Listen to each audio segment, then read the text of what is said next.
Xenogears, Deus is a primary component of the Yaveth or Yahweh interplanetary weapons platform. Long before the beginning of the game, Deus was created to quell a galactic civil war. Deus is comprised of both biological and technological components. Despite its biological side, I find it unlikely that it was intended to have true intelligence. A weapon of that power with a mind of its own would be more hazardous than any civil war. The power of the wave existence that was used as a power source probably gave it a mind during testing. Deus used this mind and destroyed the planet it was tested on. The people who created Deus decided it was too powerful and decided to dismantle it. The dismantled weapon system was placed on the Eldridge, a civilian colony ship, for shipping. During the trip, Deus awoke. The powerful weapons system began to take control of the Eldridge. While the crew struggled to maintain control of the ship, Deus moved too quickly to be controlled. Following an order by the captain to abandon ship, the ship's own weapon systems were turned on the escaping lifeboats.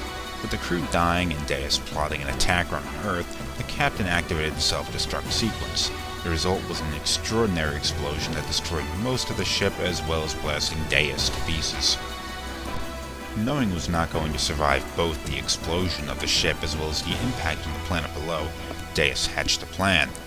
This plan was to create a race of humans that would rebuild the destroyed parts of Deus. In order to do this, it used its biological computer named Katamani to create its primordial start of its human race. Strangely enough, Katamani had already begun to create human life by the time of Deus' destruction. The wave existence had activated Katamani in order to create Ellie to be the protector of Abel, the young child on the Eldridge. It was by this action that the wave existence that woke Deus in the first place. Deus took control of El-Hayam before she could be released from her pod and implanted a piece of the biological computer known as System Hawa. Hawa was thereafter known as Mayang Hawa, overrode the mind of El-Hayam, turning her body into an agent of Deus. The original human was known as the Mother. The superweapon also impregnated El-Hayam with several other pieces of itself. The first person born of the Mother was Emperor Cain. Cain, when still part of Deus, was the weapon's connection to the wave existence trapped inside of Zohar. In all intents and purposes, Cain was Deus' power source. This also made Cain the most powerful of Deus' disciples and a de facto leader of the plot to resurrect the fallen weapon. Following the birth of Cain, the Mother gave birth to 12 members of the Gazel ministry. While part of Deus, the Gazel were known as the Animus combined with the Anima relics formed Deus' control over its terminal interface weapons. Once in human form, the Gazel took a position of power over humanity, second only to Cain himself. Following the birth of Deus' components in the human form, the Mother produced several more humans. It were these people that formed the actual human civilization that flourished during the game. The birthing of the seeds of humanity drained the Mother.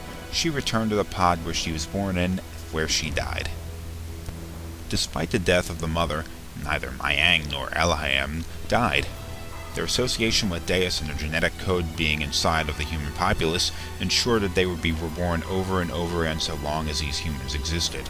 Their mechanic of reincarnation was different, with Ellie being reborn due to conception, while Mayang would simply possess the body of a random woman. However, all was not well regarding Deus' plan. Despite being created for the sole purpose of resurrecting Deus, none of its components that were born in the human form functioned exactly as intended. Cain eventually had doubts about sacrificing humanity for Deus. The Gazel ministry were more focused on their self-interest and fears, and Mayang eventually broke her programming to a small degree. Even the humans which were intended to be generic biomass for Deus' organic parts began to stray from the plans. Civil wars and genetic mutation were common. At one point, 4,000 years before the start of the game, Mayang purged the world of a majority of its population by nuclear war because of the genetic mutation had gone so far that the humans were unsuitable for Deus. This had a resetting effect on the population, realigning them with Deus' plans.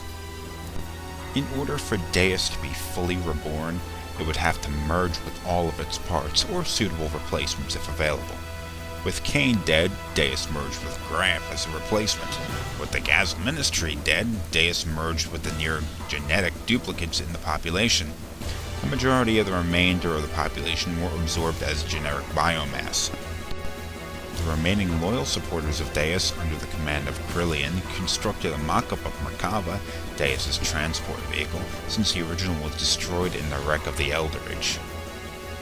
By the end of the game, Deus was destroyed by Faye, the only other individual that still retained the power of the Wave Existence, and therefore the only individual that had the possibility of destroying Deus.